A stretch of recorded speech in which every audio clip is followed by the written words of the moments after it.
millions of older people will suffer disrupted sleep when the clocks go back this weekend, according to a study.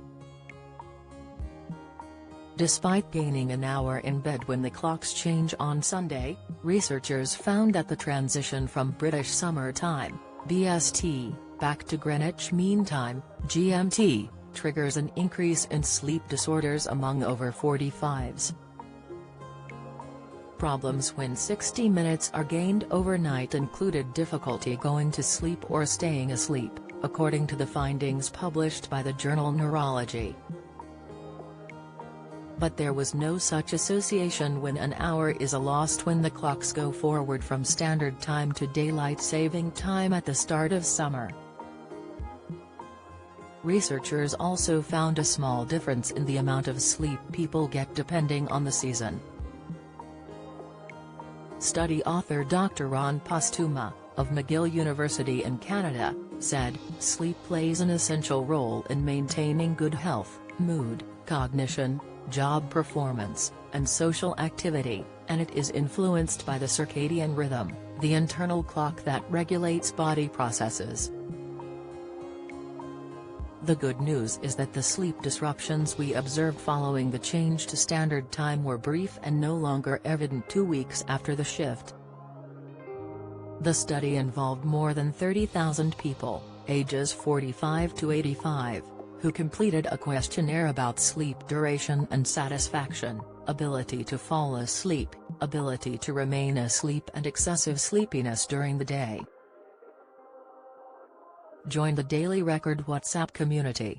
Get the latest news sent straight to your messages by joining our WhatsApp community today. You'll receive daily updates on breaking news as well as the top headlines across Scotland.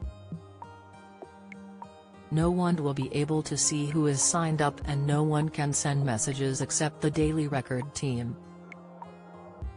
All you have to do is click here if you're on mobile, select Join Community and you're in. If you're on a desktop, simply scan the QR code above with your phone and click Join Community. We also treat our community members to special offers, promotions, and adverts from us and our partners. If you don't like our community, you can check out anytime you like. To leave our community, click on the name at the top of your screen and choose Exit Group. If you're curious, you can read our privacy notice. Questions included: over the last month, how often did it take you more than 30 minutes to fall asleep? And over the last month, how often did you wake in the middle of the night or too early in the morning and found it difficult to fall asleep again? Those who responded 3 or more times a week to either of the questions were considered to have sleep problems. For the change to standard time in autumn, researchers compared people who completed the questionnaire 1 week before the transition to those who completed it 1 week after.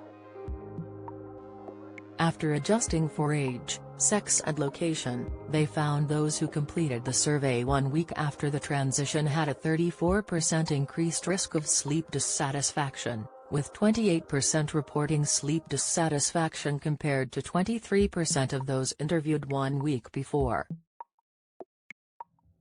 Participants who completed the questionnaire 1 week after were also twice as likely to have difficulty falling asleep, a 64% increased risk of difficulty remaining asleep, and double the risk of excessive sleepiness during waking hours. For the transition to daylight saving time, BST, in spring, researchers compared people who completed the questionnaire 1 week before the change to those who completed it 1 week after. They found no difference in sleep problems. However, they did find a 9-minute decrease in sleep duration 1 week after the transition. Researchers looked at when participants completed the questionnaire, spring, summer, autumn or winter. While they found no difference for sleep problems, they did find a small difference in sleep duration.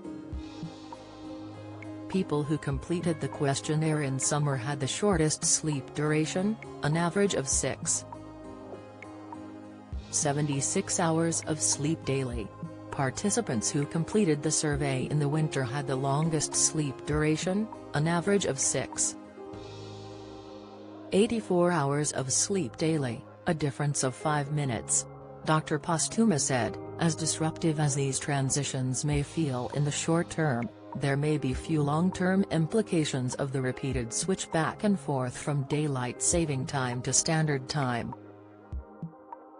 However, previous research has linked the transitions to and from daylight saving time with higher rates of accidents as well as an increased risk of stroke and heart attack. He added, future studies are needed that follow individuals over time, including people living in areas with different light exposure and seasonal changes. Dr. Postuma said a limitation of the study was that it included only middle-aged and older adults, so results may not be the same among younger people.